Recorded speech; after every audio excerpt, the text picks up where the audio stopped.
Hello and welcome you all to live 3 Gurukul an initiative by live 3 engineers farms. So आज हम बात करेंगे most practical suggestion ever given on YouTube for JSSC CGL 2023। और वो suggestion क्या होगी? Post preference के रिगार्डिंग, लैंग्वेज पेपर सिलेक्शन के रिगार्डिंग, एक्सपेक्टेड एग्जाम रेट और सेफ स्कोर क्या होगी। आइए स्टार्ट करते हैं। जैसा कि आप सब जानते हैं इस बार के सीजीएल के नोटिफिकेशन में कौन कौन सी पोस्ट ऑफर हुई है। तो assistant section officer, circle inspector, block welfare officer, block supply officer, LEO labour enforcement officer, planning assistant और जूनियर सेक्रेटरीट असिस्टेंट। तो एक चीज़ जो मैं देख रहा था पिछले बहुत दिनों से यूट्यूब पे, जैसे कि पोस्ट प्रेफरेंस ये हर किसी ने, एवरी XYZ यूट्यूबर और कोचिंग वालों ने ये बता चुका है आप लोगों को ऑलरेडी। तो लेकिन मैं एक चीज़ देख रहा था कि 99% ऑफ लोग कह रहे हैं कि इसको फर्स्ट प्रेफरेंस देने। ठीक है, इसकी सैलरी सबसे ज़्यादा है, ये लेवल 7 की पोस्ट है, ये रांची की पोस्ट है, बट इसकी वर्क प्रोफाइल क्या आप जानते हैं? हर इंसान की एक अलग अलग नेचर होती है, उसका अलग एक डिमांड्स होती है, उसकी जीने की मतलब एक अलग उसकी रिक्वायरमेंट होती है, अलग फैमिली लाइफ होती है। तो आप उस चीज़ों को देख कर ही मतलब अपनी जॉब डिसाइड कर सकते हैं। क्योंकि सपोज दैट अगर आप एक बार इसमें घुस जाते हैं और अगर इसी में अगर आपको पूरी लाइफ बितानी पड़ी और आप इस जॉब से कुछ महीनों के बाद जाके अनसेटिस्फाइड हो जाते हैं तो फिर क्या? तो इसलिए अपने आप को देखिए, अपने नेचर को देखिए, अपनी रिक्वायरमेंट्स को देखिए, अपनी पर्सनालिटी को देखिए, उसके बाद अपने लिए जॉब सेलेक्ट करिए। तो आइए स्टार्ट करते हैं। आगे के स्लाइड्स में बताते हैं आपको कि मतलब कैसे डिसाइड करना है। Most practical suggestion ever. आइए, जैसा कि आप सब जानते हैं लेवल 7 की बस एक पोस्ट है असिस्टेंट सेक्शन ऑफिसर, लेवल 6 की 4 पोस्ट है ये, और लेवल 5 की एक पोस्ट है प्लानिंग असिस्टेंट, और लेवल 2 की एक पोस्ट है जूनियर सेक्रेटरी असिस्टेंट। सबसे ज़्यादा सैलरी इसकी है, मतलब सबसे कम सैलरी इसकी है लोएस्ट, और सबसे ज़्यादा सैलरी इसकी है हाईएस्ट। और उसके बाद फिर ये है 1 पे ये है, 2 पे ये है, 3 पे ये है, 4 पे ये है। अब चूंकि पोस्ट प्रेफरेंस देखना है तो 5, 6 और 7, लास्ट के 5, 6, 7 नंबर पोस्ट ये आप लॉक कर दीजिए इसी को। इसमें दिमाग नहीं लगाना है, क्योंकि सबसे लास्ट जो सैलरी है वो जैसे कि, तो ये ऑब्वियसली लास्ट में रहेगा।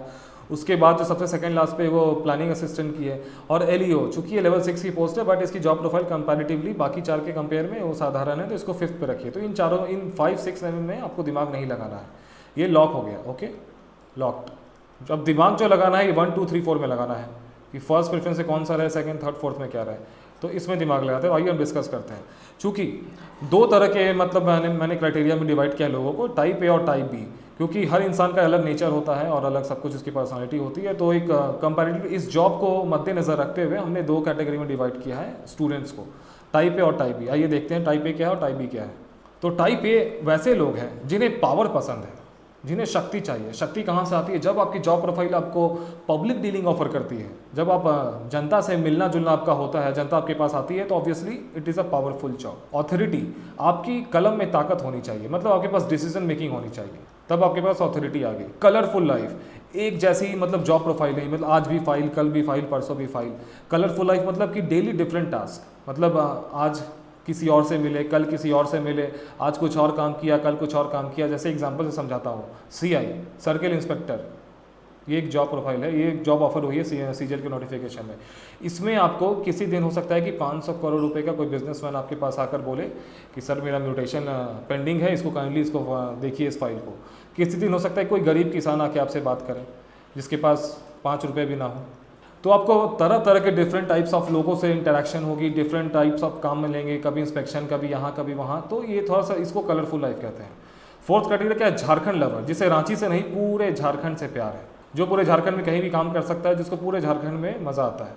फील्ड जॉब, जिसको डेस्क जॉब नहीं पसंद है, फील्ड जॉब पसंद है, मतलब मार्केट में जाना, लोगों के बीच जाना, इंस्पेक्शन करना, रेट्स मारना, देखना भाई कैसे क्या हो रहा है, इसको फील्ड जॉब कहते हैं। और डेस्क जॉब प्रॉपर मतलब बंद कमरे में आप बैठ के काम करते हैं। लेस फैमिली लाइफ, जो कि अनमैरिड है अभी, जिनकी फैमिली अभी बाहर रहती है, या फिर जिनकी फैमिली से इंटरेक्शंस कम है, या फिर शादीशुदा लोग नहीं हैं, तो उनकी लेस फैमिली लाइफ, उनके लिए फैमिली ज़्यादा बॉदर नहीं करती है। ये हो गई टाइप ए। आई होप कि अब टाइप ए आपका क्लियर हो चुका होगा। अब टाइप बी के लोगों की बात करते हैं। टाइप बी में वो लोग आते हैं जिन्हें पीस पसंद है, मतलब कि शांत जीवन, जिन्हें ज़्यादा हो हंगामा नहीं चाहिए, शांत वाली लाइफ चाहिए, तो उसको पीसफुल लाइफ। नो अथॉरिटी, जिन्हें कोई ताकत या कुछ पावर की ऐसा कुछ ज़रूरत नहीं है, वो मतलब सेटिस्फाइड होते हैं, ठीक है भैया जो भी है जैसा है ठीक है। थर्ड ब्लैक एंड वाइट, मतलब एक ही जैसे काम करने में टेंशन नहीं है कि आज भी फाइल, कल भी फाइल, परसों भी फाइल, एक ही जैसा काम रोज़ रोज़, तो बोर नहीं होते हैं वो, मतलब कलरफुल लाइफ उन्हें नहीं चाहिए, सिंपल 9 to 5 जॉब है, एक ही जैसा काम करना है, रोज आ जाना है, तो उनके लिए ब्लैक एंड वाइट लाइफ ठीक है। रांची लवर है जो, जिन्हें रांची से बेइंतहा मोहब्बत है, जो रांची में लाइफ बिताना चाहते हैं, रांची से बाहर नहीं जाना चाहते हैं, ये फोर्थ क्राइटेरिया हो गया। जिन्हें डेस्क जॉब पसंद है, फील्ड में जाना पसंद नहीं है, बाहर की धूप, बाहर की गर्मी, बाहर का बरसात झेलना अच्छा नहीं लगता, जो अंदर बंद कमरे में एसी में बैठ के आराम से ऑफिस में काम करना चाहते हैं, उन्हें डेस्क जॉब कहते हैं। फोर्थ हो गई इसकी, फिफ्थ क्राइटेरिया हो गया फैमिली लाइफ, जो हर संडे सैटरडे को वीकेंड्स पे अपने बीवी बच्चों के साथ बाहर घूमने जाना चाहते हैं, मॉल्स में जाना चाहते हैं, मूवीज़ देखने जाना चाहते हैं, रेस्टोरेंट्स में जाना चाहते हैं, जो प्रॉपर चाहते हैं कि शाम में 5 बजे के बाद आकर अपने बीवी बच्चों के साथ टाइम बिताए, एक पीसफुल फैमिली लाइफ, शादीशुदा लाइफ जिए 9 to 5 जॉब के साथ, तो इसको फैमिली लाइफ कहते हैं। अब जिनके सबसे लास्ट में हायर एस्पिरेशंस हैं, जो कि चाहते हैं कि ठीक है भैया अभी सीजीएल निकाल लेता हूँ, फिर बाद में मैं यूपीएससी और जेपीएससी को भी टारगेट करूंगा, जो कि 11 जेपीएससी भी आने वाली है और यूपीएससी अगले सालों की 2024 में, तो जिनके हायर एस्पिरेशंस है। सो वी होप कि अब टाइप बी भी आपका क्लियर हो चुका होगा, टाइप बी में कौन से स्टूडेंट्स आते हैं इस क्राइटेरिया में। आप अपने आप को देख लीजिए, आप टाइप ए में है कि टाइप बी में, ही आप खुद डिसाइड करिए। मैं बस बता रहा हूँ कि टाइप ए और टाइप बी में क्या क्या क्राइटेरियाज हैं, आप उसमें फुलफिल करते हैं कि नहीं, दैट्स अप टू यू। अब टाइप ए में जो आपकी जैसे अगर नेचर है, तो उसमें ये 3 पोस्ट सूटेबल है, block supply officer, circle inspector और ब्लॉक वेलफेयर ऑफिसर। एक शब्द में जो भी क्राइटेरिया सब थे उसको कहते हैं भौकाल। इसमें थोड़ा सा भौकाल है, बहुत ज़्यादा भौकाल तो नहीं है ग्रुप ए सर्विसेज के जैसा, लेकिन ठीक ठाक भौकाल है, मतलब ओके ओके टाइप। और टाइप बी में एक शांति, जो भी क्राइटेरिया थे वो एक शांत जीवन, कलरफुल लाइफ नहीं चाहिए, रांची में चाहिए, 9 to 5 चाहिए, उसके लिए शांति, उसके लिए ASO is the perfect job. अब देखते हैं जो पोस्ट प्रेफरेंस कैसी रहनी चाहिए टाइप ए और टाइप बी वालों की। तो एक 2 लाइन है, with power comes name fame and money and with piece comes happiness. ये 2 लाइन है, ये पीस आपको पता है कहाँ है, पावर कहाँ है आपको, तो ये आप खुद सोच लीजिएगा। अब टाइप ए अगर आप हैं, तो टाइप ए की पोस्ट प्रेफरेंस क्या होगी, ऑब्वियस बात है, आपको कलरफुल लाइफ चाहिए, आपको फील्ड जॉब पसंद है, आपको पावर चाहिए, अथॉरिटी चाहिए, तो ये होगी आपकी जो मतलब सर्वे पोस्ट प्रेफरेंस। 1 पे रहेगी BSO according to me, CI, फिर BWO, इसको इधर भी कर सकते हैं, इसको इधर भी कर सकते हैं, देख लीजिएगा, ये ज़मीन से रिलेटेड है, ये सप्लाई से रिलेटेड है, इसको भी कर सकते हैं रैंक 1 पे। 1 2 3 होगी, 4th में आप एएसओ को डालिएगा। अगर आपको कलरफुल लाइफ चाहिए, आपको मतलब भौकाल चाहिए, थोड़ा सा मतलब फील्ड जॉब पसंद है, तो आप एएसओ को 4th में डालिएगा। 5th 6th की समय तो ये तो फिक्स था, इसमें दिमाग नहीं लगाना है। अगर आप टाइप बी के कैटेगरी के हैं, तो आपका रैंक 1 पे होना चाहिए एएसओ, 2 पे BSO, 3 पे CI, 4 पे BWO, और फिर ये तो फिक्स है, इसमें दिमाग नहीं लगाना है किसी को भी। 5 6 7 is already fix. So I hope कि अब आपका पोस्ट प्रेफरेंस का जो भी डाउट होगा वो अब क्लियर हो चुका होगा, अब इसमें कोई शक नहीं होगा। आप टाइप ए और टाइप बी आप देख लीजिएगा, क्योंकि हर कोचिंग वाले बोल रहे थे कि इसको ASO को इसी को डालो रैंक 1 पे। अरे क्यों भैया, क्योंकि मैं ASO में एक मेरे बहुत फैमिली मतलब मेंबर ही कहिए, मेरे बेस्ट फ्रेंड कहिए, वो है ASO में, और वो बहुत serious UPSC civil services aspirant थे। 2015 का जो हुआ था सचिवालय सहायक का एग्जाम, उन्होंने ये सोचकर एग्जाम दिया कि ठीक है भैया मैं ASO बन जाता हूँ, उसके बाद फिर मैं यूपीएससी की तैयारी करूँगा। लेकिन the moment he started earning, salary मिलने लगी, शादी हो गई, फिर गाड़ी खरीदी, फ्लैट खरीदी, उसके बाद भैया कहानी खत्म। अब वो ASO में ही अपनी लाइफ बिताएंगे। अब टारगेट करें 11 JPC को, उसमें ही बोलते हैं कि यार अब पढ़ने का मन नहीं करता। तो लेकिन वो बने नहीं थे डेस्क जॉब के लिए, उन्हें पावर चाहिए थी, उन्हें अथॉरिटी चाहिए थी, और ये प्रॉपर ASO है डेस्क जॉब, इसमें आपके पास कोई अथॉरिटी नहीं है। बस वो फाइल कौन सा ऊपर भेजना है वो भी फिक्स होता है, वो भी आपको ऊपर से ऑर्डर आएंगे, क्योंकि आप जिस ऑफिस में बैठे हैं सेक्रेटेरिएट में, वहाँ खुद सेक्रेटरी साहब बैठे हुए हैं, तो वहाँ पे आपकी क्या चलेगी। तो ये बस प्रॉपर 9 to 5 फैमिली वालों के लिए, और वो बोर हो चुके हैं इस जॉब से। तो उन्होंने ही मुझे बताया कि भैया ASO हर किसी के लिए सूटेबल नहीं है, कि भाई इसकी सैलरी में क्या डिफरेंस है, सैलरी में क्या डिफरेंस है लेवल 6 और लेवल 7 में, 15,000 हार्डली। अब 15,000 के लिए आप मतलब अपने नेचर के विपरीत जाके जॉब नहीं ज्वाइन कर सकते ना। 15,000 कमाने के और भी बहुत सारे रास्ते अगर आपके पास पावर है तो वी होप कि now everything is clear. Move करते हैं नेक्स्ट टॉपिक पे, जो कि लैंग्वेज पेपर सिलेक्शन है। तो भैया लैंग्वेज पेपर सिलेक्शन बहुत इंपॉर्टेंट है, क्योंकि इट कैन मेक और ब्रेक योर रिजल्ट, क्योंकि ये 300 मार्क्स का है, 300 मार्क्स, ह्यूज वेटेज। लेकिन अच्छी चीज़ क्या है कि ऑब्जेक्टिव इन नेचर, यहाँ कोई पार्शलिटी का कोई स्कोप नहीं है, कि जैसे JPSC के मेंस में हुआ था ना कि खोरथा, जिसको देखो भैया खोरथा लिया, और खोरथा से खूब अच्छे सारे मार्क्स मिले थे, पॉजिटिव रिजल्ट था खोरथा से, बाकी सब के जितने अदर्स में नेगेटिव। तो ये यहाँ पे स्कोप नहीं है पार्शलिटी की, ना ही फेवरेबल मार्किंग की, तो आप टेंशन मत लेना, ऑब्जेक्टिव नेचर है। और एक और अच्छी चीज़ क्या है कि एवरी स्टूडेंट हैज़ चांस, कि सपोज दैट मैंने हिंदी से पढ़ा है, बचपन से ही मेरे घर में सब हिंदी बोलते हैं, मेरे दोस्त हिंदी बोलते हैं। दूसरा है वो बचपन से बहुत एजुकेटेड फैमिली में जन्म लिया, वो बचपन से इंग्लिश मीडियम से पढ़ा, उसकी फैमिली में सब इंग्लिश बोलते हैं। तीसरा बचपन से खोरथा बोलता आ रहा, उसकी फैमिली में सब खोरथा बोलते हैं, उसे खोरथा अच्छे से लिखना आता है, बोलना आता है, इसको हिंदी अच्छे से बोलनी आती है, इसको इंग्लिश अच्छे से बोलनी आती है। भैया तीनों के पास ऑप्शंस हैं, और भी जो बहुत सारे लैंग्वेजेस हैं। तो यहाँ पे आपको फोर्स नहीं किया जा रहा है कि अगर आप हिंदी के हो तो आप इंग्लिश लो, या फिर आप खोरथा के हो तो आप हिंदी लो। तो ये चीज़ अच्छा है कि every student has chance. We hope कि अब लैंग्वेज पेपर सिलेक्शन का डाउट क्लियर हो गया होगा। अब लैंग्वेज पेपर कैसे सेलेक्ट करें, तो any one which you like, which you understand, which has guidance available and which has shorter syllabus. Discuss करते हैं इसको। अब any one which you like, क्योंकि ऑब्जेक्टिव इन नेचर है तो ऑब्वियस बात है ना कि मैं बचपन से हिंदी पढ़ाऊंगा, मुझे बोला जाएगा आप खोरथा पढ़ो तो मैं कैसे पढ़ लूँगा। तो मैं बचपन से हिंदी मुझे पसंद है, मुझे हिंदी समझ में आती है तो मैं हिंदी ही लूँगा। अगर इंग्लिश आती है तो इंग्लिश लूँगा, खोरथा आता है तो खोरथा लूँगा। तो ये दोनों में आप देख लीजिए, क्योंकि ऑब्जेक्टिव है, कीप इन माइंड ऑब्जेक्टिव है। टेंशन नहीं लेना है कि मार्किंग पैटर्न खराब हो जाएगा, दिस दैट ये सब।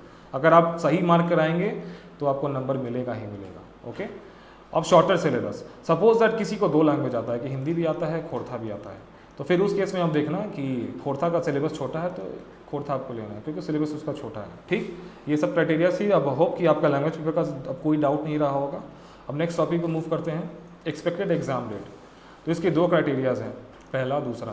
पहला ये है कि कैलेंडर में मेंशन है कि सितंबर में एग्ज़ाम होगा, और हमें ऐसा लगता है जहाँ कि हमने पता किया है कि अक्टूबर में एग्ज़ाम जाने के चांसेस है। सितंबर में चांसेस आपके 25% एग्ज़ाम होने के, अक्टूबर में चांसेस है 75%। बट एक मिडवे अगर बीच का निकालें तो आफ्टर 15 सितंबर एग्ज़ाम्स कभी भी हो सकते हैं आपको। सो आपको क्या टारगेट रखना है कि 14 सितंबर तक आप रेडी हो जाइए, सब कुछ तैयार कर लीजिए। Maths, reasoning, regional language paper, maths हो गया, रीजनिंग हो गया, कंप्यूटर हो गया, जीएस हो गया, करंट अफेयर्स हो गया, झारखंड जीके हो गया, तो सब कुछ आप रेडी करके 14 सितंबर इज़ द डेडलाइन। आप 14 सितंबर तक आप तैयार हो जाइए। एग्जाम्स आगे गया तो वेल एंड गुड, अगर 15 को हो गए या फिर 16 को हो गए तो फिर आप तैयार हैं। ओके, तो एक्सपेक्टेड एग्जाम डेट यही है आपकी, सितंबर 25%, अक्टूबर 75%। अब बात करते हैं सेफ स्कोर की। भैया कितना रिजल्ट लाएंगे तो सिलेक्शन हो जाएगा इस बार, या फिर कितना मिनिमम स्कोर करना चाहिए, टारगेट करना चाहिए। तो ये देखो, मेरिट जो डिसाइड होगी इस बार वो होगी पेपर 2 प्लस पेपर 3 को मिला के। तो पेपर 2 में है आपके 100 क्वेश्चंस और पेपर 3 में है 150 क्वेश्चंस। तो इसके हो गए 300 मार्क्स और इसके हो गए 450 मार्क्स, टोटल हो गए आपके 750 मार्क्स।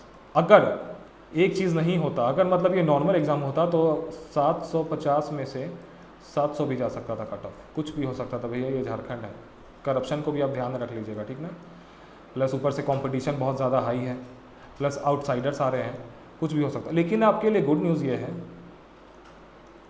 कि यहाँ निगेटिव मार्किंग है, दैट टू 1/3। तो अब कट ऑफ जो जाएगी वो रेंज में जाएगी, मतलब कि प्रैक्टिकल कट ऑफ जाएगी। तो एनी वेयर अबाउट 75 to 80% ये सेफ स्कोर है। 70 to 80% मान के चलिए ये सेफ स्कोर होना चाहिए। लेकिन आप अपर लिमिट को हमेशा टारगेट करिए। आप टारगेट करिए कि आपको 80% लाना है, एकदम एग्जाम देकर आया 80% आया, रिलैक्स कि भैया मेरा रिजल्ट तो हो ही रहा है।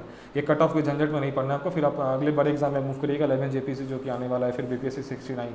तो मतलब कि आप 750 में 80% हो गया 600, तो आप 600 नंबर को टारगेट करिए, यानी कि 200 क्वेश्चन आप सेफ रहिए। और ये पॉसिबल है क्योंकि ये 10 मैथ्स देखो, मैथ्स 10th लेवल का पूछा जाएगा, रीजनिंग 10th लेवल का पूछा जाएगा, जीएस बहुत सिंपल पूछा जाएगा, वेरी सिंपल। और बाकी सब मतलब जो भी है इसके देखना एकदम सिंपल क्वेश्चन पूछे जाएंगे। यहाँ पर एक जो भी होगा ना ये गेम, ये टाइमिंग का होगा, लोग क्वेश्चन छूटेंगे लोगों के, देखना 2 घंटे में या फिर जो भी है मतलब प्रॉब्लम होगा। और ये लैंग्वेज पेपर, ये दोनों बहुत इंपॉर्टेंट है। ये लैंग्वेज पेपर आपको सेलेक्ट करवाएगा या बाहर करवाएगा। सो वी होप आपके सारे डाउट्स क्लियर हो गए होंगे। और ये लाइफ 3 गुरुकुल आपके लिए जैसे सीजीएल और एलएमएस जेपीएससी के लिए बहुत सारे फ्री इनिशिएटिव्स लेकर आ रहा है बहुत जल्दी। तो subscribe our channel and thank you so much, all the best.